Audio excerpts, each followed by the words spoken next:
Bonjour à tous et bienvenue dans le Grand JT d'éducation. Tout de suite, le sommaire.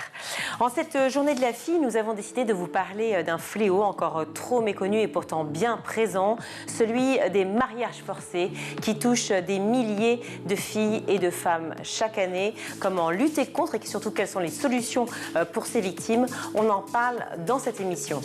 Quand la lutte contre le gaspillage alimentaire s'allie à celle de la précarité étudiante, ça donne des initiatives comme celle de un cabas pour un étudiant et ce sera notre bon point du jour. Tout de suite, on va retrouver Malika Ménard et son invité dans Souvenirs d'écoliers, mais avant cela, on fait un petit point sur l'actualité de l'éducation avec Loïc Landreau.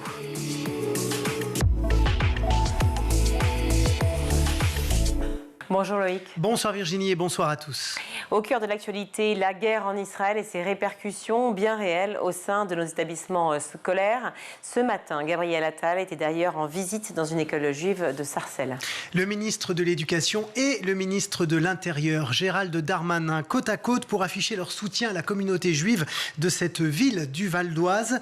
L'école Ozar HaTorah a été la cible de menaces et d'injures antisémites ces derniers jours. Les deux ministres ont rencontré les parents d'élèves et le personnel éducatif et ils ont réaffirmé leur soutien, le soutien plein et entier du gouvernement et leur détermination à ne rien laisser passer. Je vous propose d'écouter Gabriel Attal au micro de nos confrères d'RTL. Il y a des alertes qui nous sont remontées ces dernières heures et ces derniers jours avec des élèves de confession juive qui ont pu faire l'objet d'agressions dans leur établissement, avec certains appels qui ont pu être relayés de la part de collectifs d'extrême gauche à venir tracter ou manifester devant des établissements scolaires, des établissements publics ou des établissements de confession juive. Et je veux dire de ce point de vue-là que nous serons totalement intraitables. Nous ne laisserons rien passer. S'agissant des agressions, j'ai eu l'occasion hier soir de demander que le procureur de la République soit saisi d'une agression dont a été victime un élève en Île-de-France, un lycéen dont le t-shirt a été arraché par des camarades. On saisira systématiquement le procureur de la République. Laissez nos enfants tranquilles. Le ministre qui a également tenu à adresser un message fort à l'ensemble de la communauté éducative. Écoutez-le. L'école doit rester un sanctuaire. L'école doit être un rempart face à la haine. Et je veux vraiment remercier, apporter tout mon soutien à tous les enseignants en France qui sont aux côtés de nos élèves chaque jour. Vous savez, le conflit israélo-palestinien est au programme dans plusieurs classes dans la scolarité. Je veux vraiment apporter mon soutien aux enseignants qui, évidemment, font l'objet de questionnements, de débats de la part d'élèves et leur dire tout le soutien qui est le mien, celui du ministère de l'Éducation nationale. Voilà le message qu'on est venu apporter avec Gérald Darmanin. Et à l'heure où nous parlons, 500 lieux de culte et écoles, établissements scolaires juifs ont été placés sous protection. Des tensions donc interconfessionnelles dans nos écoles et qui sont pour Gérard Larcher la conséquence d'une faillite collective en termes de laïcité. Oui, le président du Sénat était l'invité d'Europe 1 ce matin et il a rappelé qu'en 2015 déjà, il avait rendu un rapport à François Hollande sur ce sujet. Une partie de nos compatriotes de confession juive ou d'origine juive tout simplement ne pouvaient plus aller dans certaines écoles, et pas simplement des écoles à caractère confessionnel, mais des écoles de la République, et que quelque part, en quelque sorte, ils n'avaient plus droit de citer. Tous, collectivement, nous avons été faibles. Nous avons accepté en quelque sorte que, au prétexte de la religion, certains quartiers ne soient plus quasiment habitable, entre guillemets, le mot, parce qu'on serait juif ou qu'on ne serait plus de telle ou telle communauté. La République, c'est pas ça. Sur le volet social maintenant, un appel à la grève a été lancé pour ce vendredi 13 octobre. Grève dans les transports, la santé, l'énergie, les administrations, les écoles et l'enseignement supérieur. Je cite, contre l'austérité pour les salaires et l'égalité femmes-hommes. Les syndicats espèrent mobiliser massivement, comme l'expliquait Sophie Binet ce dimanche. La secrétaire générale de la CGT veut surfer sur le mécontentement latent qu'elle perçoit chez les Français. Je pense qu'ils sont très en colère. Je pense qu'ils ont tout à fait la tête au fait que les salaires sont totalement insuffisants pour vivre.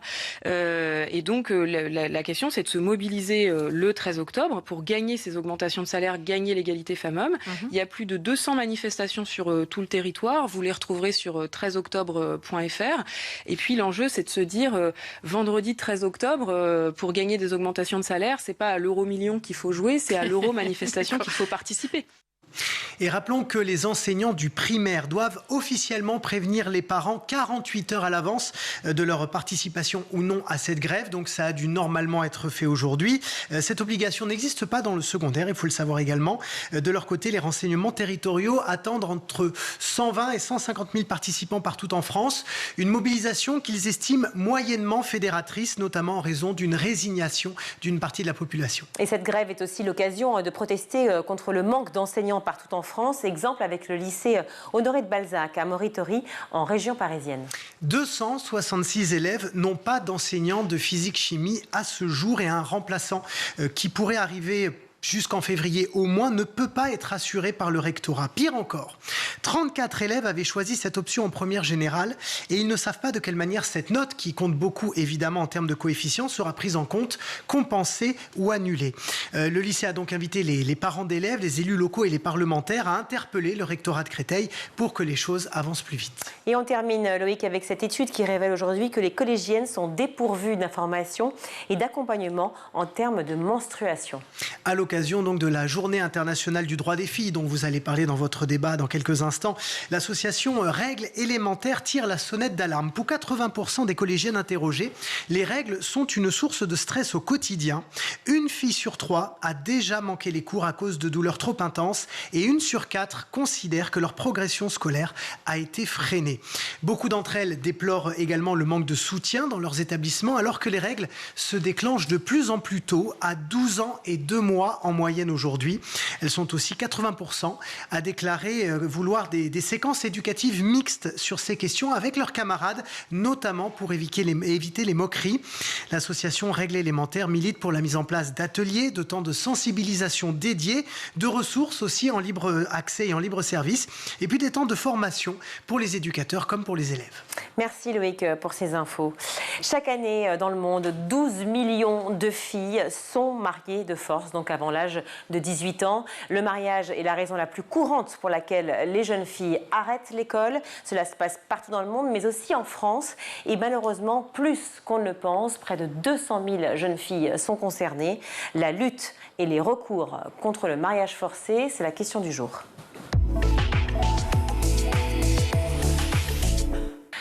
Pour en parler, je suis ravie d'accueillir sur ce plateau Sarah, bonjour. Oui, bonjour. Merci beaucoup d'être avec nous. Vous êtes porte-parole, c'est ça, de l'association Voix de Femmes. Avant de rentrer dans le vif du sujet et de parler justement ces mariages forcés, j'aimerais qu'on écoute et qu'on regarde ces enfants témoigner.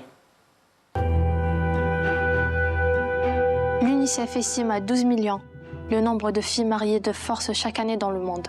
En 2030, quand j'aurai 20 ans, et si on ne fait rien, 120 millions de filles auront été mariées de force.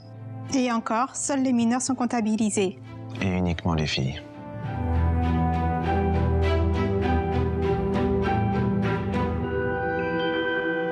J'ai dit non, personne n'en a tenu compte.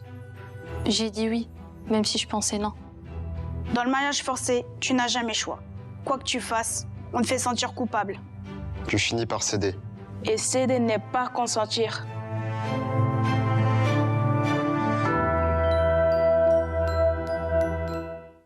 J'ai cédé, personne n'en a tenu compte. Une des phrases dites dans ce film. Est-ce qu'on peut déjà définir concrètement ce qu'est le mariage forcé ? Oui, bien sûr.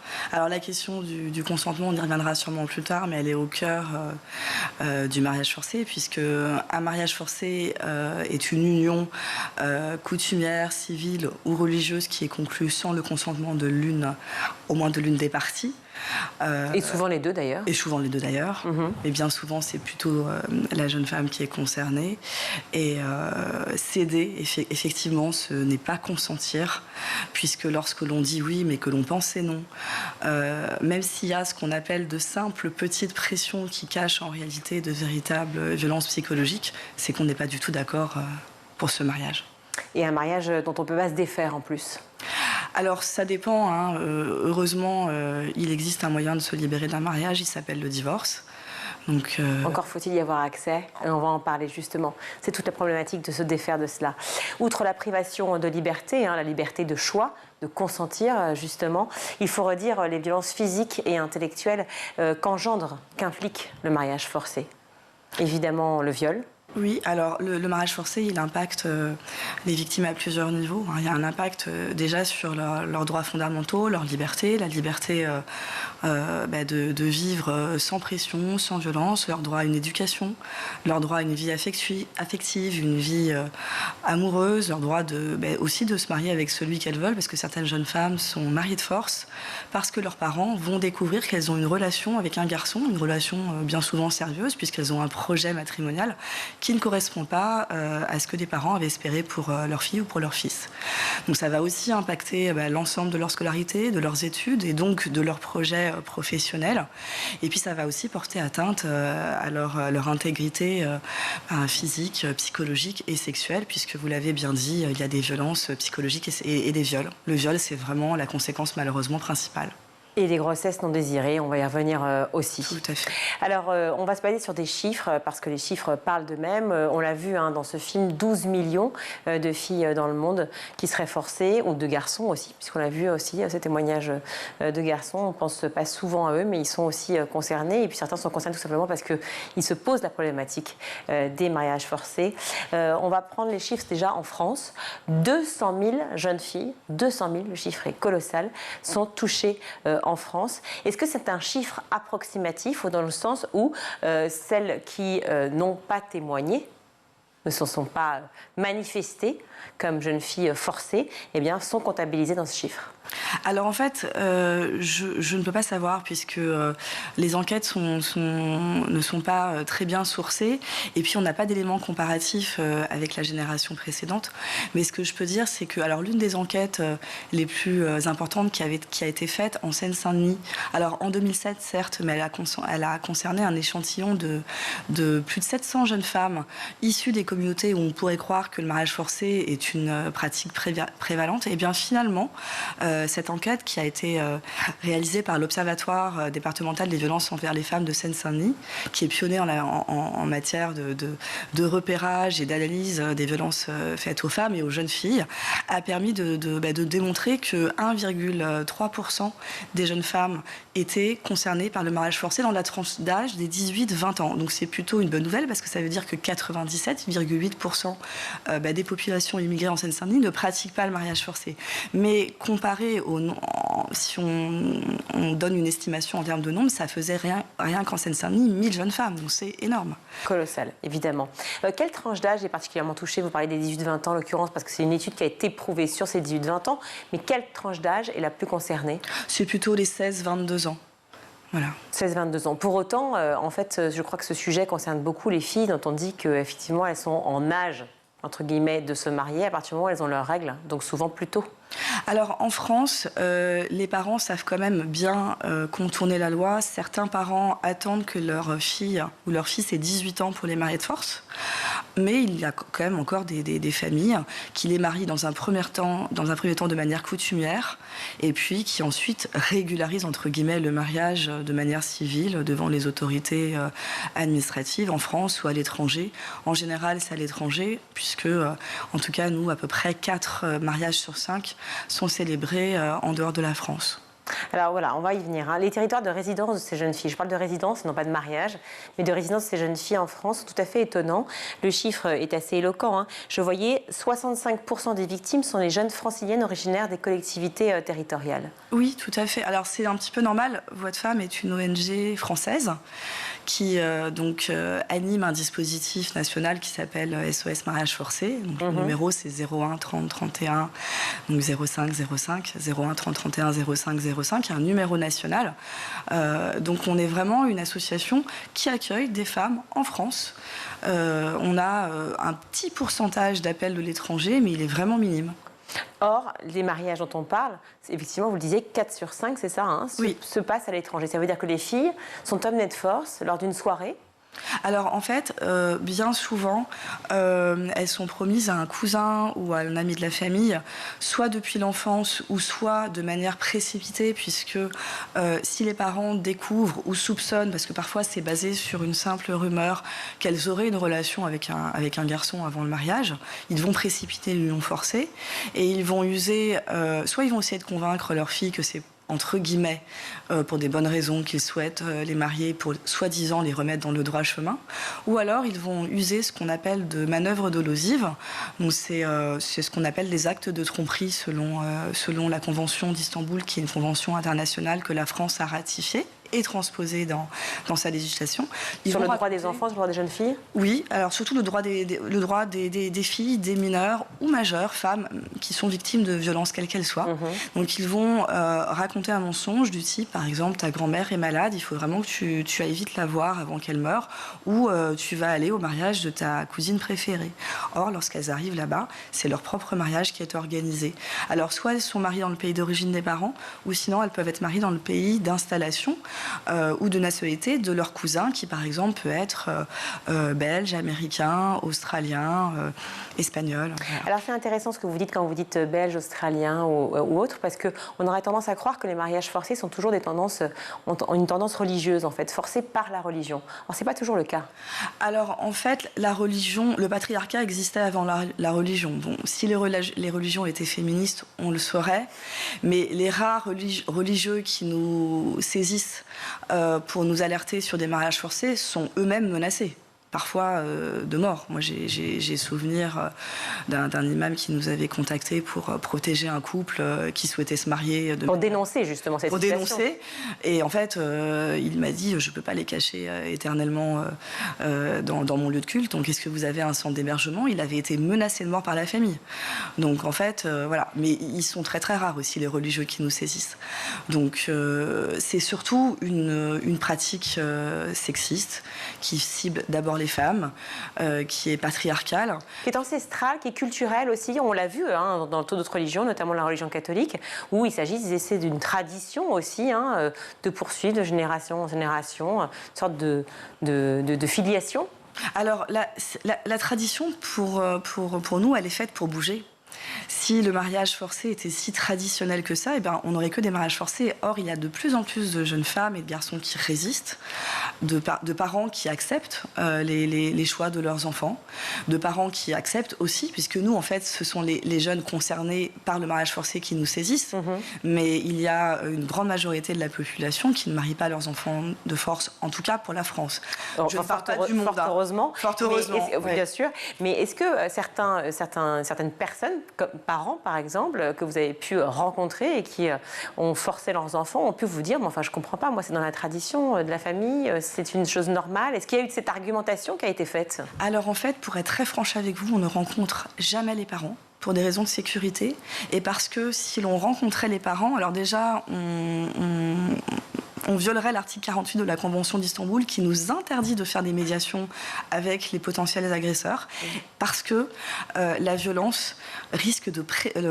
médiation risque de précipiter le mariage. Et de précipiter davantage de violence. Exactement. Donc quand on rencontre les parents, c'est parce que les parents ont pris conscience, et c'est vraiment très très rare qu'on les rencontre, ont pris conscience qu'ils s'étaient trompés et qu'ils n'avaient pas marié leurs enfants soi-disant pour leur bien en ayant choisi un bon parti, qui a une bonne situation financière, etc. Oui, car c'est aussi un argument qui est avancé par les familles et par les parents pour persuader leur fille de dire oui. C'est-à-dire que ce sera une sorte de protection finalement pour l'enfant. Alors ça peut être un argument, mais bien souvent l'argument c'est pas ça. L'argument c'est de contrôler une sexualité hors mariage. Mais ça, c'est pas un argument, c'est un fait. Est-ce que dans l'argumentaire... Alors c'est un fait, sauf qu'il y a quand même des jeunes femmes qui pensent que, et c'est leur liberté la plus absolue, qu'elles doivent être vierges au mariage, et donc qui pensent qu'en ayant une relation affective avant de conclure un mariage avec un jeune homme, ça peut être un risque. Donc parfois les parents arrivent à les convaincre que le meilleur moyen de rester vierge au mariage, c'est d'épouser quelqu'un qu'on connaît à peine, mais qui a une bonne situation, qui a les mêmes valeurs. Donc j'ai du mal à faire le lien entre les deux arguments, je dois vous avouer, excusez-moi, mais je ne comprends pas très bien en quoi la virginité et le fait d'un mariage forcé, pour moi, ce sont deux choses différentes, non ? Mais je suis complètement d'accord. Non, mais c'est pour bien qu'on comprenne le point de vue. Je suis complètement d'accord avec vous, mais sauf que quand vous êtes une jeune femme qui, depuis l'âge de 12 ans, a grandi dans une famille où vous n'avez absolument pas le droit de sortir, absolument pas le droit d'avoir même d'amis. Nous, on accompagne des jeunes qui n'ont parfois jamais pris le métro qui n'ont jamais quitté leur ville d'origine et qui ne peuvent pas rencontrer de garçons. Ça leur est strictement interdit. Et ça, c'est pour préserver leur virginité. D'ailleurs, vous avez fait dans le rapport qui est assez édifiant et que je vous conseille vraiment de lire, s'il est disponible. Dans ce rapport, vous parlez justement des violences déclarées par ces jeunes filles. Interdiction de relations avant le mariage, 57%. Surveillance accrue de la liberté d'aller et venir, 48%.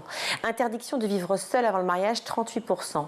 Enfuite sans ressources, 38%. Interdiction relations amicales hors famille et communauté, 27%. Ça fait froid dans le dos. Oui, mais en fait, justement, pour rebondir sur le fait que j'avais du mal à vous expliquer, en fait, les parents n'utilisent pas le mot mariage forcé. C'est beaucoup plus subtil. Ils vont utiliser le mot mariage arrangé, qui est un euphémisme pour dire c'est pas si forcé que ça. Mais en fait, comme le disent très bien les jeunes filles concernées, au début c'était arrangé, mais après c'est devenu forcé. Bien sûr. Parce qu'en fait, elles vont céder par peur de faire soi-disant du mal à leur famille, elles ne veulent pas les décevoir. Mais voilà, elles sont pas consentantes du tout. Et puis les violences qui s'en suivent et aussi une mise à la rue potentielle, on le voit. Là, je vois le chiffre de 5%, mais c'est peut-être bien pire, puisqu'elles sont peut-être contraintes, donc mise à la rue contraintes, mais aussi tout simplement, elles s'échappent. C'est exactement ça. Les 5%, on a été très sympa dans nos statistiques. C'est vraiment qu'elles ont été mises à la rue avec leurs vêtements dans un sac poubelle. Et si tu cèdes pas, tu t'en vas. Et je reste polie. Et évidemment, il y a plein de jeunes femmes qui partent avant. Des violences psychologiques, des violences physiques et aussi un effet sur l'éducation de ces jeunes filles qui donc en fait sont privées de ce droit fondamental en France qu'est l'accès à l'éducation. Tout à fait. Alors c'est aussi pour ça que les jeunes femmes résistent aussi pour elles, les études, c'est extrêmement important. Parfois, les parents arrivent à entendre que la prolongation des études, ça peut être un argument pour se marier plus tard. Et comme ça, les jeunes femmes peuvent aussi respirer, peut-être avoir plus de temps pour convaincre leurs parents d'abandonner définitivement le mariage forcé. Et ça peut marcher, et tant mieux. Mais parfois, ça ne marche pas, et donc elles sont obligées de fuir lorsqu'elles sont à l'université, de se trouver une chambre universitaire pour être en sécurité. Et puis d'avoir peut-être les moyens, effectivement, de se financer elles-mêmes et de trouver un travail et de pouvoir, effectivement, avoir une autonomie propre. Oui, parce que l'une des conséquences, c'est aussi l'atteinte du mariage forcé, c'est aussi l'atteinte à l'autonomie, à l'émancipation. Et de plus en plus de jeunes femmes sont amenées à travailler en parallèle de leurs études, parce qu'il y a très très peu de structures d'hébergement qui accueillent les étudiantes. Et puis les structures qui accueillent les 18-25 ans ne sont pas très nombreuses en France, mais je dirais même en Europe. Quel est le rôle de l'école? J'aimerais qu'on en parle parce qu'il y a une vigilance qui doit s'opérer, j'imagine, à la rentrée quand ce qui manque sur les bancs de l'école, enfin de la classe ou de la classe précédente. Souvent, il y a une suite logique. Quel est le rôle des professeurs et des chefs d'établissement? Est-ce qu'il y a une entente avec le ministère de l'Éducation et peut-être avec le gouvernement, avec les pouvoirs publics sur ce qu'il faut faire et ne pas faire? Alors en fait, l'école, elle joue un rôle fondamental. Que ce soit les professeurs, enfin l'ensemble de l'équipe éducative d'un établissement scolaire, elle est vraiment en première ligne pour détecter un risque de mariage forcé. La chute des résultats scolaires ou même une jeune femme qui devient soudainement une excellente élève, ça peut cacher des violences, et pas qu'un mariage forcé, mais des violences. Et puis, celle qui va jouer un rôle fondamental, c'est l'infirmière scolaire. Parce que, alors, l'assistante sociale scolaire joue un rôle très important, mais ça fait peur aux jeunes femmes. Elles s'imaginent que leurs parents vont aller en prison, que l'ensemble de leurs frères et sœurs vont être placés, alors que pas du tout. Moi, alors que leurs parents vont tout simplement être au courant, alors que ce sont eux-mêmes qui sont effectivement les criminels et qui veulent la forcer. Exactement, alors que pas du tout. Moi, ça fait 25 ans que l'association existe. On n'a jamais vu de parents en prison. On a vu un homme auquel une jeune femme a été forcée de se marier en prison pour viol, et c'est tout. Mais on a peur de réprimande aussi de la part de ces jeunes filles. Tout à fait. Tout simplement de rentrer le soir et de se faire Tout à fait. Donc quand elles travaillent, quand elles vont voir l'infirmière scolaire, c'est pas anodin. Ensuite, elle fera le lien avec l'assistante sociale et puis elles prendront le temps de voir avec la jeune femme ce qu'elle souhaite. Parce qu'elles ont le temps de les aider à s'enfuir de la famille, à être cachées dans un lieu en sécurité. Et surtout, de ne pas prévenir les parents immédiatement. Alors, quand elles sont mineures, les parents vont être au courant, mais la loi permet de cacher, c'est vraiment un droit fondamental pour la jeune femme, de cacher l'adresse du lieu où la jeune fille est protégée s'il y a un risque de représailles familiales graves. D'accord. Et l'interdiction de sortie de territoire aussi, ça c'est très important. Et c'est défini comment? C'est-à-dire qu'il y a un juge pour cela? Oui, le juge des enfants. Et puis, ça prend beaucoup de temps? Alors, ça dépend. Ça dépend des territoires, ça dépend de là où la jeune femme se trouve. C'est vrai que si c'est 3 jours avant le mariage, on a un petit peu moins de marge de manœuvre avant d'agir. Oui, c'est peut-être là, effectivement, où la jeune fille se sent dans la... Prête. Bah oui, non, mais prête, mais surtout dans la nécessité absolue de pouvoir prévenir quelqu'un. Et en fait, il est déjà trop tard. Il ne sera pas forcément déjà trop tard. Disons qu'on n'aura pas forcément... Parce que vous savez que dans les établissements scolaires, parfois, il n'y a pas d'assistante sociale. Oui. Il y en a une pour 3 établissements. Donc, mais il n'est jamais trop tard pour agir. Et de toute façon, on peut toujours accompagner la jeune femme, nous-mêmes, voir le chef d'établissement. Enfin, il y a toujours une Dans solution. la lenteur judiciaire que l'on connaît, malheureusement, est-ce que, par exemple, faire le numéro de téléphone dont on vient de parler, que je vais redire tout de suite ici, évidemment, je le retrouve, 01 30 31 05 05. Voilà, lorsque eh bien, on a accès, effectivement, à voix de femme, lorsqu'on appelle, qui on a au téléphone et qu'est-ce qu'on peut retrouver chez vous qui permettent à la jeune fille en question de pouvoir se sentir en sécurité et en libre arbitre. Oui.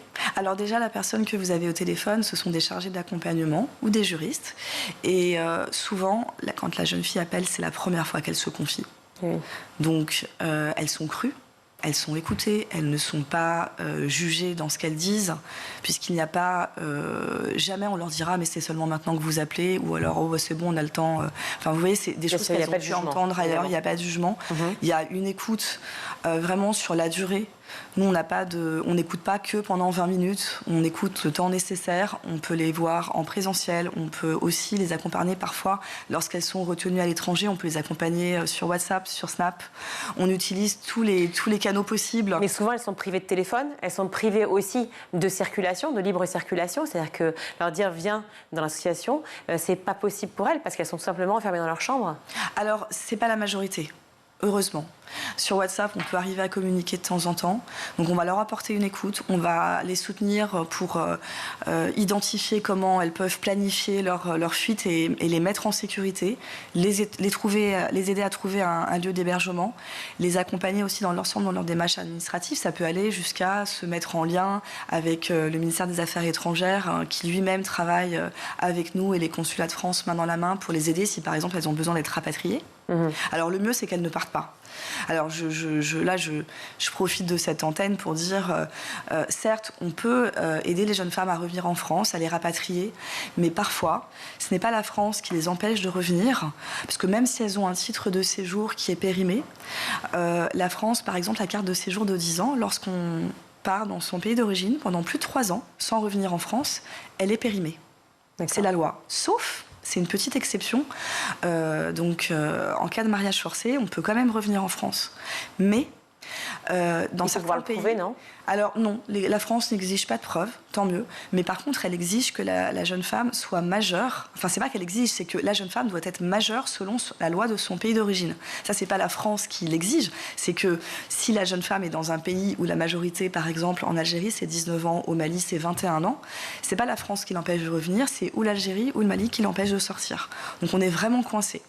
Sachant que quand on parle de mariage forcé, en général, on parle de vraies jeunes filles.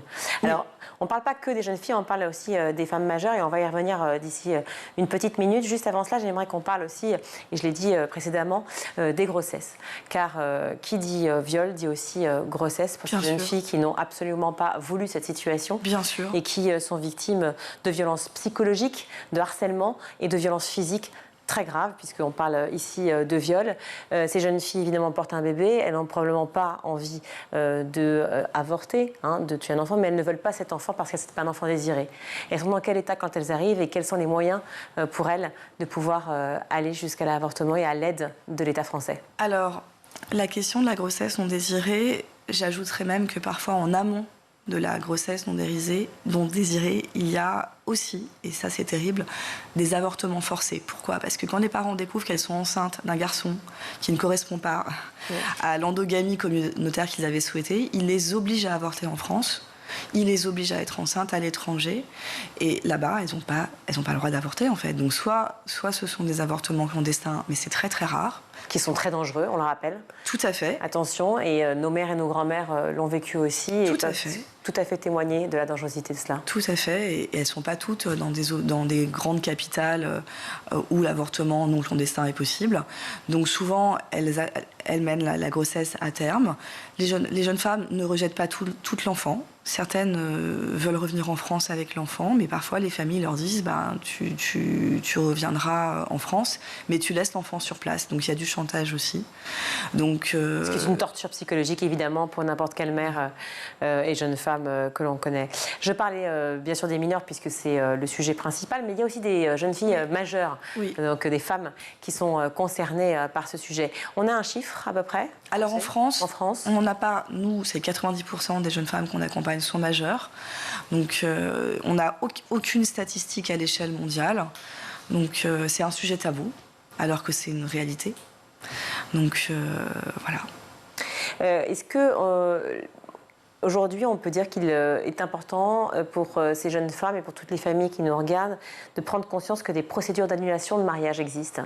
Alors oui, les procédures d'annulation existent, à l'initiative de la jeune femme ou parfois à l'initiative de la France, lorsque la France découvre que le mariage a été conclu sans le consentement de la victime. Donc, alors je ne vais pas rentrer dans les détails des procédures parce que ça dépend des pays, mais alors par contre il faut impérativement que la jeune femme ait l'acte de mariage, parce qu'on ne peut pas annuler un document qui n'existe pas. Donc elles ne sont pas toujours en possession de l'acte de mariage qui parfois est retenu à leur insu par l'homme auquel elles ont été mariées de force au pays d'origine, qui veut utiliser cet acte pour obtenir son visa pour venir en France. C'est pour ça que quand les jeunes femmes ont un doute, qu'elles ont ne serait-ce qu'un vraiment... Elles soupçonnent à 1% que leur famille leur risque de tramer un mariage forcé là-bas, il vaut mieux ne pas y aller. Parce que c'est quand même très compliqué de revenir et très compliqué d'annuler le mariage. En France, dernière question, les filles étaient mariables dès l'âge de 15 ans. C'était ça, je crois, valable jusqu'en 2005. 2006, oui. 2006, pardon. Oui, je vous en prie. Depuis, la majorité est requise. Mais le procureur de la République peut exceptionnellement autoriser une union dès l'âge de 16 ans pour motifs graves tels qu'une grossesse et avec l'aval des parents. C'est un peu étrange, non ? Pardon de poser des questions comme ça, mais je suis surprise. Vous avez tout dit. Ça veut dire que si c'est un mariage forcé, il sera validé. Donc ça veut dire que l'État est complice d'un mariage forcé dans ce cas ? Et dans ce cas-là, oui. Oui, bien sûr. Eh bien, on va s'arrêter là-dessus. Alors, dans ce cas, merci beaucoup, mille fois. Merci, Sarah, d'être venue nous parler de cette situation dramatique des mariages forcés qu'on connaît à la fois en France. Je rappelle le chiffre, le nombre, 200 000 jeunes filles touchées. Et encore, on n'a pas le chiffre exact puisque c'est un chiffre estimé. Est-ce que je peux ajouter quelque chose ? Oui. Je voulais mettre en lumière des législations comme celle de la Grande-Bretagne qui part du principe qu'il y a une présomption de non-consentement des mineurs à leur mariage. Donc alors ça c'est vraiment très très important et qu'on ne doit jamais demander à une mineure, et j'ajouterais même à une majeure, es-tu d'accord pour ce mariage forcé ? Est-ce qu'on demande à une jeune femme qui a été violée, est-ce que tu étais d'accord ? Ben non, en fait on ne pose pas la question, parce que quand on pose la question, on fait exactement comme les parents, mais si ma fille tu es d'accord en fait, c'est bien ce mariage. C'est une façon de légitimer, voilà, évidemment. Merci beaucoup d'avoir été avec nous, Sarah, association Voix de Femmes. Vous rappelez le numéro de téléphone ? Oui, c'est SOS Mariage Forcé, donc 01 30 31 05 05. Merci beaucoup d'avoir été sur ce plateau. Merci à vous pour votre accueil, merci. On marque une courte pause, on se retrouve.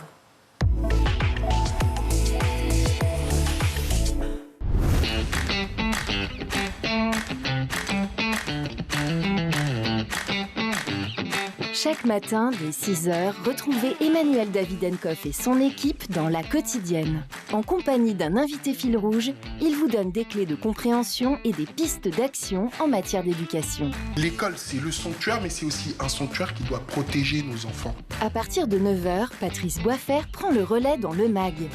Au cœur des territoires, la parole est donnée tous les jours aux élus locaux et régionaux, ainsi qu'à ceux qui font l'école.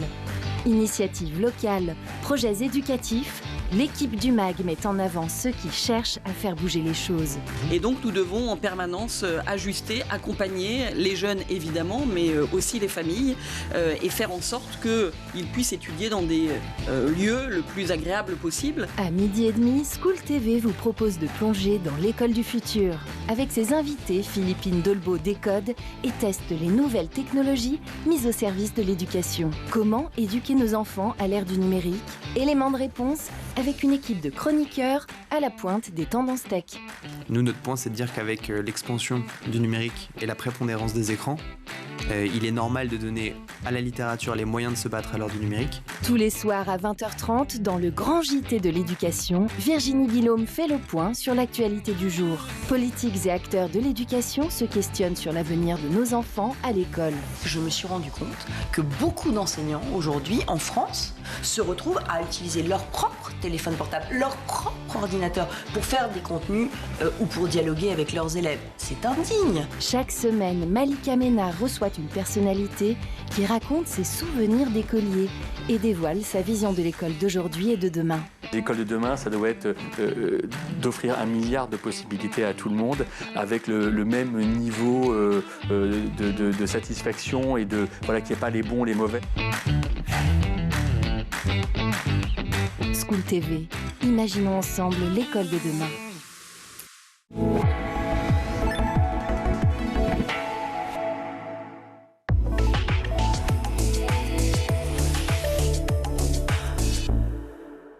De retour dans le grand JT d'éducation, 2 étudiants sur 3 sont en extrême précarité, situation d'extrême précarité d'après une étude publiée en 2022 par Linky, une association de lutte contre le gaspillage alimentaire. Alors pour venir en aide à ces étudiants, eh bien, des associations existent et aujourd'hui, eh bien, on va mettre en lumière une de ces assos, un cabas pour un étudiant. Pour nous en parler, je suis ravie d'accueillir sa présidente, Marion Delisi-Galzi. Bonjour. Bonjour Virginie, merci de votre invitation. Je suis ravie de vous avoir sur ce plateau, même à distance. Alors comment est née justement cette association? Est-ce que elle a démarré en plein Covid? Elle a démarré en effet en février 2023, cette aventure humaine incroyable, lorsque on voyait depuis des semaines dans les médias des étudiants faire la queue dans la distribution alimentaire. Et la France découvrait la génération sacrifiée qui était celle des étudiants. Et j'étais un jour dans un supermarché de mon quartier et j'ai vu une jeune fille qui calculait ses courses sur son téléphone portable. J'ai dû reposer son paquet de sucre. J'ai regretté de ne pas lui avoir proposé discrètement de lui offrir ses courses. Et puis, quelques minutes plus tard, je me suis demandé où est-ce que je pourrais trouver des étudiants. Souvenez-vous, ils étaient enfermés en distanciel pour pouvoir les aider. Mais finalement, toute seule, j'y arriverais pas. Donc l'idéal, ce serait qu'on soit à plusieurs. Et c'est là que m'est venu de mettre en lien dans une même ville des familles, donc un parrain ou une marraine avec un ou une étudiante en difficulté. Et c'est comme ça que l'aventure a démarré le 8 février 2021. Et j'imagine que tout le monde autour de vous a suivi en disant qu'il fallait un esprit de solidarité très fort aujourd'hui, et notamment pour les étudiants qui sont les futurs citoyens de demain. Oui, absolument. Alors, à la minute où on a mis le site en ligne, on a eu tout de suite des centaines et des centaines d'inscriptions de citoyens pour aider des étudiants. Puis sont venus des étudiants à force de bouche à oreille et de communication. À ce jour, on a déjà parrainé plus de 5400 étudiants dans une vingtaine de villes en France, puisque le process pour rejoindre l'association est assez digitalisé. Tout ça pour recréer du lien dans la vraie vie. Je vous l'expliquerai juste après. Donc, oui, il y a un soutien très fort de la part de l'entourage, mais de tous les citoyens, de tous les parrains marraines en France surtout. Alors être parrain, justement, ça consiste en quoi, Marion? Alors ça consiste en soutenir un ou une étudiante dans sa ville, donc sur l'année universitaire, de 2 façons. La première, c'est l'aide alimentaire à travers des courses alimentaires achetées par le parrain ou la marraine et données à son filleul étudiant. Et le deuxième pilier, ça va être le lien social à travers des rencontres, du soutien moral, des loisirs partagés. Il n'y a donc absolument pas d'échange d'argent, de don d'argent de la part des parrains marraines, mais bien de quoi manger, des produits d'hygiène, etc. Et surtout du lien social, parce que nous parrainons des étudiants qui viennent d'une autre ville en France ou même d'un autre pays, parce qu'on accueille beaucoup d'étudiants étrangers en France. Donc il s'agit bien de les soutenir sur l'aspect de la précarité alimentaire et de la précarité sociale. Sur la précarité alimentaire, je vais poser une question bête, mais enfin, on n'a pas forcément tous les mêmes besoins en fonction, effectivement, si on a un enfant ou pas, en étant étudiant, la manière dont on vit, ce qu'on mange, ses allergies, ses habitudes, etc. Est-ce qu'il y a une prise en compte par le parrain? Est-ce qu'il y a un échange et une liste établie ensemble? Comment ça se passe? Oui, alors tout d'abord, ils vont se rencontrer dans la vraie vie. Il va y avoir une première rencontre dans un espace public, un bar, un café, un parc, comme ils veulent. Ils vont se présenter, ils vont apprendre à se connaître. Chacun va expliquer ce qu'il attend de cette expérience, parce que c'est une expérience humaine. Et de cette relation, le filleul va pouvoir dire, voilà, moi je suis peut-être allergique aux cacahuètes, voilà, donc quelque chose comme ça, ou je mange pas de viande. Il y a plein de jeunes qui ne mangent plus de viande. Et puis le parrain va s'adapter en fonction aussi de ses possibilités. Alors, il n'y a pas de fréquence et de montant imposé par l'association. Chacun fait comme il peut, bien évidemment, à la fois pour les courses et à la fois pour le lien social. Mais c'est du bon sens, vos téléspectateurs le reconnaîtront. La régularité, c'est quand même le meilleur moyen de soutenir l'étudiant.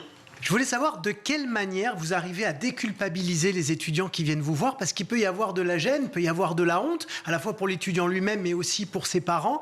Et voilà, j'aimerais savoir quels sont les mots que vous utilisez pour les accueillir comme ça, à bras grands ouverts, mais sans la culpabilité qu'il y a derrière. Alors c'est vrai que, merci pour cette question, on leur en parle lors des entretiens téléphoniques qu'on a avec eux, puisqu'on appelle 100% des étudiants qui s'inscrivent. Mais surtout, ce qu'on fait, c'est qu'on forme et qu'on accompagne en amont du parrainage tous les parrains et les marraines, et afin qu'eux, justement, soient vraiment dans cette posture d'accueil, de non-jugement et puis de mise à l'aise de l'étudiant pour le rassurer. Donc pour nous, ça passe vraiment par les parrains et les marraines.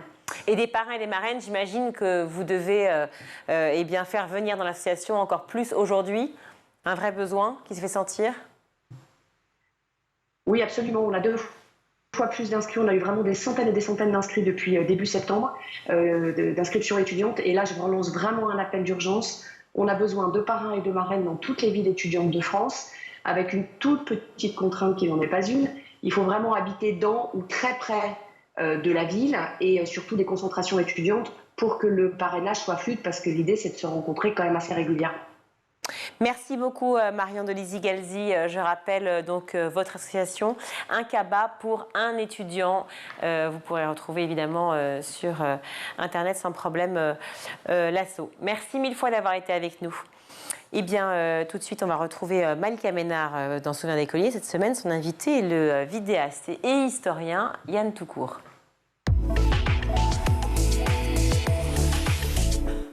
Est-ce que tu étais un bon élève à ce moment-là? Je pense que j'étais en tous les cas l'élève avec lequel j'aurais aujourd'hui en tant qu'enseignant des difficultés relationnelles. Ah, t'étais insolent? Non, pas insolent, mais j'avais besoin d'exister et donc j'étais très maladroit. Et oui, alors en histoire, je faisais en sorte que tout le monde se rende compte que je savais plein de choses, notamment sur les mythologies gréco-romaines. Donc tu avais déjà cette prédisposition pour l'histoire? L'histoire, ça a été mon refuge. Tu vois, quand mes premiers souvenirs d'histoire, je suis au foyer. Et donc je pense qu'il y a un rapport, qu'il y a un lien, parce que c'est, voilà, se plonger dans le passé, c'est aussi un moyen d'échapper au présent. Enfin, je fais de la psychanalyse de comptoir, mais il y a quelque chose de cet ordre-là. C'est ta vie, donc je pense que là, pour le coup, tu sais bien. Non, vraiment, c'est ça. Et voilà, on est presque de la même génération. Il y a aussi, tu sais, il y avait... Oui, s'il te plaît, j'ai 2 ans de moins. Il y avait les dessins animés, Il était une fois l'homme, Les Explorateurs, que j'adorais regarder. Je les ai pas regardés. Je les ai pas regardés. Pourtant, ça repasse en plus en ce moment. Mais non, je regardais les 2A. Voilà. Ah, d'accord, ok. Non, j'adorais, je me plongeais là-dedans. Et voilà. Et donc, j'étais un élève moyen, j'avais des facilités. J'ai toujours eu une très bonne mémoire et je comprenais vite. Mais élève moyen, mais du coup, un bon élève en histoire, ou même pas? Franchement, je cherchais pas à avoir des bonnes notes. Je me suis réveillé en terminale. En terminale, dans plusieurs matières, notamment en maths, qui était vraiment la matière où je brille. Voilà, alors en terminale, j'étais à 20 en maths. Tu t'es mis à travailler? En fait, je me suis mis à aimer travailler. Voilà. J'avais une prof de maths en terminale, Madame Lagier, que j'embrasse, que je salue, qui avait une manière d'enseigner ça passait pas avec les autres élèves. Et en fait, elle était très travailleuse, elle était très bosseuse, et ça m'a inspiré. Je me suis dit, putain, voilà, elle... Tous les profs bossent en fait, mais souvent les enseignants ne montrent pas à leurs élèves à quel point ils travaillent. Elle le montrait. Elle faisait le tour j'étais dans une zone rurale, elle faisait pour ses terminales le tour des maisons et des villages et elle postait dans nos boîtes aux lettres des liasses d'exercices pour qu'on s'entraîne. Et alors, personne ne fait ça. Et les autres ne faisaient pas ça. Et moi, je récupérais ma liasse. Et les maths en terminale, pour moi, sont devenus un jeu. Je voyais ça comme des énigmes. Et je prenais un plaisir fou à ressentir ce temps de frustration, à ne pas comprendre, à ne pas y arriver. Donc c'est grâce à cette professeure qu'à ce moment-là, en terminale, il y a une révélation, ou c'est le fait que tu dois passer le bac à la fin de l'année? Non, vraiment grâce à elle. Et alors, j'ai tourné à 20. Les maths, pour moi, c'était... En seconde première, j'étais à 11-12. Et puis, je ne sais pas comment, voilà, ça s'est débloqué. J'ai tourné à 20 toute l'année. Et 20 au bac, alors Alors, cette année-là, au bac, est tombé un thème sur lequel les enseignants de mathématiques avaient eu comme instruction pendant l'année que ça ne pourrait pas tomber. Et j'ai quand même limité la casse, mais j'ai eu 19, mais j'étais un peu déçu. Alors J'étais un peu déçu. Et c'est pas en histoire que j'avais les meilleurs résultats. Et puis ensuite, inscription en prépa AL à Saint-Cernin à Toulouse, que j'ai vite abandonné parce que c'était pas pour moi, l'esprit concours, etc. Et puis je suis parti à l'université Jean Jaurès, et ensuite à Nice. Et là, j'ai tellement aimé ce que j'ai commencé à apprendre que j'ai bossé comme un acharné. Et là, les résultats ont commencé à être assez bons pour rester... En fait, tu deviens un bon élève après, quand tu commences les études, quoi. Oui, et puis surtout... Tu étais un élève moyen, en fait. Oui. J'avais pas envie de me dépasser avant, et j'avais surtout envie d'exister, et j'étais très maladroit. Et puis, comment tu faisais pour exister, alors? Parce que ça revient beaucoup. J'avais envie d'avoir plein d'amis et c'est pas le meilleur moyen d'en avoir. Mais pas du tout. Non, j'étais jusqu'en première terminale, j'étais franchement l'élève le plus impopulaire de mon collège et de mon lycée. D'Artagnan, que j'embrasse à Nogaro dans le Gers. Ah oui, non mais clairement. Non mais le plus impopulaire, c'est fort quand même. Ah non mais vraiment, je m'en prenais plein la gueule, mais avec le recul, je peux comprendre pourquoi. Voilà, j'étais un peu décalé, un peu à côté. Je faisais rien de mal, mais j'étais. C'est pas bien d'être décalé? Pour te donner quand même une anecdote. On en raffole. Scolaire. Vas-y, oui. Il y avait une prof d'histoire que j'adorais en troisième qui s'appelle Madame Ibos. J'ai mentionné tous mes profs d'histoire dans le livre, dans les remerciements. Et je l'adorais, vraiment. C'est la première prof d'histoire qui m'a vraiment donné...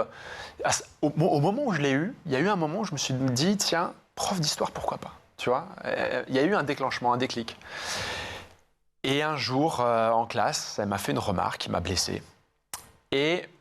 Tu te rappelles de la remarque? Non. D'accord. Et en fait, j'avais dans ma poche une clé qui fermait et qui ouvrait toutes les salles de tout mon établissement. Et pourquoi tu avais ça? Pour faire mon intéressant, 2-3 mois avant, on avait une prof de lettres, qui se faisait un peu bordéliser. On m'avait lancé un défi, elle avait le trousseau sur son bureau. Elle m'avait dit, t'es pas capable de choper la clé. J'avais chopé la clé. Et on sort de ce cours d'histoire. Écoute, je sais pas ce qui me passe par la tête. Je prends la clé, j'enferme ma prof dans sa salle. Pour te dire à quel point ça ne va pas. Tu vois, pour te dire à quel point ça ne va pas. Alors après, tout le monde dans l'établissement connaissait mon parcours de vie et il y a eu beaucoup de bienveillance. Et je me suis tout de suite excusé derrière. Parce qu'elle t'avait fait une remarque qui t'avait pas plu, ta vengeance. Non, j'ai été blessé, je pense, dans mon amour propre. Franchement, c'est vraiment une période de ma vie où, pour moi, c'est un tunnel. Je me souviens de pas grand-chose. J'avais perdu 6 mois avant ma sœur de famille d'accueil, avec qui on avait commencé à nouer un lien très fort, qui alors, elle, me ménageait pas, me bousculait. Et est décédée dans un accident de moto. Et en plus, je me suis pas autorisé à faire ce deuil parce que j'avais l'impression de ne pas être légitime. Du fait du lien qui... C'était un lien récent et je voyais mes parents dévastés, et mon frère dévasté.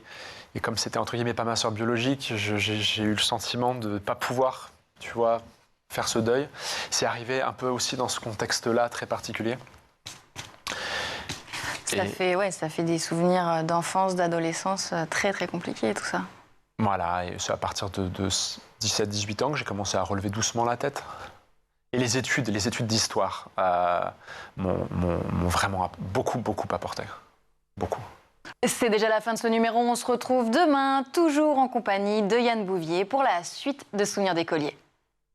Merci Malika et à demain. Tout de suite, c'est le meilleur de School TV avec le Zap. les parents se sentent-ils libres aujourd'hui dans les familles de parler d'argent avec les enfants? Alors c'est une question très intéressante parce qu'effectivement on a mené ce sondage avec l'Institut CSA et en partenariat avec le magazine Julie qui s'adresse aux adolescents de 10-14 ans et qui fait aussi partie du groupe Bayard. Et on s'est intéressé à l'argent de poche, mais pas seulement. On s'est demandé comment est-ce qu'on parle d'argent dans les familles. Donc on a interrogé à peu près 800 parents qui représentent au total 1 millier d'adolescents. Et c'est intéressant parce que quand on pose la question aux parents, est-ce que vous parlez librement d'argent en famille, ils nous disent oui, à 98%, ils se sentent très libres de parler d'argent en famille. Quand on rentre un petit peu dans le détail, on leur demande mais de quel sujet vous parlez? Alors le premier sujet qui vient, c'est le prix des produits alimentaires. Alors évidemment, on est dans un contexte d'inflation sévère, donc on comprend évidemment cette réponse. La deuxième réponse, c'est les dépenses pour les enfants, en fait, ce qu'on leur achète. Ensuite, un peu le budget de la famille, etc. Donc on voit qu'on parle du prix des choses, en fait, de ce qu'on dépense. En revanche, si on creuse un peu plus loin encore, si on leur demande, par exemple, est-ce que vous parlez de votre salaire avec vos enfants? Eh bien alors là, ça s'effondre. Seulement 29% des parents nous disent évoquer leur salaire avec les enfants. Et là, nous, on s'interroge parce qu'on se dit, parler d'argent, faire de l'éducation financière, c'est évidemment parler de comment on dépense l'argent, mais avant de le dépenser, il faut qu'il vienne de quelque chose. Comment on gagne l'argent et combien on gagne? La question du salaire, alors ils sont un peu plus nombreux à parler de la question des salaires en général, c'est-à-dire les métiers mieux payés, moins bien payés, etc. Enfin, c'est quand même moins de la moitié des parents, mais c'est dans les 40 et quelques %. D'accord. Mais seulement 29% parlent de leur salaire avec leurs enfants. Donc nous, notre diagnostic, c'est que le tabou de l'argent, il est encore très présent, en fait, dans les familles. Vous pouvez nous rappeler ce qu'est Numérisud ? Alors, donc, Numérisud, c'est une association donc, qui s'occupe de lutter contre la fracture numérique. Donc, l'idée de base, c'était de récupérer les ordinateurs des établissements scolaires, des collèges, lycées, et ces ordinateurs qui étaient renouvelés à peu près tous les 5-6 ans, eh bien, on a décidé de les récupérer. Des profs et des élèves, désormais, les remettent en état, les basculent sous Linux, avec tous les logiciels pédagogiques nécessaires à la réussite de la scolarité d'un élève. Et une fois que ces ordinateurs sont remis en état, dans 37 ateliers aujourd'hui, au travers de l'Académie de Nice, eh bien, on les donne gratuitement aux élèves qui en sont dépourvus pour réduire cette fameuse fracture numérique. Il y a eu beaucoup d'incompréhension sur qui j'étais. Avec mes parents, ça s'est très bien passé, mais c'était plutôt à l'école, avec d'autres personnes de mon entourage, le reste de ma famille plus éloignée parfois. Parce que à cause de... Donc, moi, j'ai été diagnostiquée surdouée, donc c'est le mot que j'utilise pour parler de moi. C'est un caractère où on est sensible à beaucoup de choses qui peuvent susciter plein d'émotions très très vives, mais aussi une grande curiosité. Donc il y a une alternance entre des moments où on a des discussions presque d'adulte à adulte avec des gens et des moments où on se roule par terre en pleurant parce qu'on est un enfant. Exactement. C'est ça. Voilà. Et on est les deux à la fois et c'est difficile à... Oui, et on nous demande de choisir alors qu'on a envie de pouvoir être tout ce spectre-là. Vous rencontrez très vite l'écriture, parce qu'on dit premier roman, j'allais dire c'est bien gentil, mais en fait vous écrivez depuis super longtemps. Oui, depuis 7 ans. Pas super longtemps, voilà, quoi, 7 ans, eu égard à votre âge. Vous avez toujours 21 ou vous êtes passé à 22? Non, j'ai toujours... Toujours 21, bon, voilà. Mais à 14 ans, vous avez commencé à écrire? Oui, quand j'étais au lycée. C'est une époque où j'avais l'impression que toutes les possibilités étaient devant moi sur ce que j'allais pouvoir faire plus tard. Et quand j'ai commencé à écrire, j'ai compris que c'était là que je voulais focaliser ma sensibilité et que mes capacités, je voulais toutes les pousser vers l'écriture. On voit aussi dans votre étude, il y a une disparité entre les montants d'argent de poche qui sont reçus par les filles ou par les garçons. Parce que si 50% des enfants âgés, vous l'avez dit, entre 10 et 15 ans, reçoivent de l'argent de poche de la part de leurs parents, les garçons touchent plus d'argent de poche que les filles, c'est ça ? C'est ça. Alors, il y a 2 chiffres qui nous ont vraiment frappés. C'est que, d'abord, les garçons ont tendance à toucher de l'argent de poche plus tôt que les filles. C'est-à-dire, on a effectivement interrogé des parents d'enfants, d'adolescents de 10 à 15 ans, mais sur la tranche des 10-12 ans, vous avez déjà 48% des garçons qui ont de l'argent de poche contre seulement 40% des filles. Donc, d'abord, les garçons en reçoivent plus tôt. Et puis, effectivement, tendanciellement, ils en reçoivent plus, puisque, en moyenne, alors, l'étude montre que généralement, l'argent, il est donné mensuellement, hein, plutôt, c'est ça le comportement majoritaire. Eh bien, les filles reçoivent 38 € en moyenne par mois, alors que les garçons reçoivent 44. On est sur une moyenne de 42 € pour tous les ados. Donc, il y a une différence de l'âge à partir duquel on commence et du montant. Comment ça s'explique, ça ? Alors ça, c'est évidemment la vaste question. Alors, on a un élément de réponse dans notre étude, parce qu'on a aussi demandé aux parents les contreparties attendues à l'argent de poche. Parce qu'on en parlera peut-être tout à l'heure, mais un élément frappant, c'est que en fait, les parents sont nombreux à demander des contreparties à cet argent de poche, en fait. Donc, on a listé un certain nombre de contreparties. Et ce que nous avons découvert dans l'étude, c'est que quand dans les fratries, dans les familles, il n'y a que des filles, on demande plus souvent en contrepartie de ranger la chambre. D'accord ? Quand dans les fratries où il n'y a que des garçons, là, on va demander plus souvent des services du type laver la voiture, tondre la pelouse. Donc, j'en viens à votre question. Ce qu'on peut peut-être se dire, c'est que la contrepartie demandée aux filles et aux garçons n'est inconsciemment pas valorisée de la même façon par les parents, qui vont davantage valoriser le fait de laver une voiture ou de tondre une pelouse que de ranger sa chambre. Est-ce que vous avez été surpris par cette initiative ? Alors, on a surtout été surpris par le succès, oui, mais très surpris par la fracture numérique elle-même. Lorsque, effectivement, on nous a appris que 16% des lycéens étaient touchés par cette fracture numérique, autant vous dire que ce n'est pas le chiffre qu'on imaginait du tout. Donc, cette initiative de François Bonny et de son association, on va dire, est vraiment tombée à pic, et nous l'avons aidé, et nous continuerons à l'aider dans les années à venir, car nous savons que c'est une vraie priorité. Vous l'aidez comment, cette initiative ? Alors, financièrement, bien entendu, et puis en faisant aussi la promotion, parce que c'est un travail d'équipe, c'est pas simplement un travail de la région, c'est d'abord un travail, et je voulais la remercier, de la rectrice de l'Académie de Nice, sans laquelle rien ne serait possible, puisque notre ami François Bonny est mis à disposition à mi-temps par le rectorat dans cette association, et qu'il est la vraie cheville ouvrière de cette affaire. Nous-mêmes, nous avons le sentiment depuis longtemps que la fracture numérique est quelque chose d'important, puisque nous délivrons, sous la présidence du président Muselier, des tablettes numériques à tous les lycéens depuis 2017. Oui. Mais là, on parle d'autre chose. Ouais. On parle d'ordinateurs. Oui, les tablettes ne remplacent pas les ordinateurs. Pas du tout. Ouais. Et non seulement l'ordinateur a son importance pour les lycéens, mais aussi pour les familles des lycéens. Et comment, alors, vos parents, mais aussi vos proches, vos profs, etc., vous regardent quand vous leur dites que vous écrivez, si tant est que vous le leur disiez d'ailleurs ?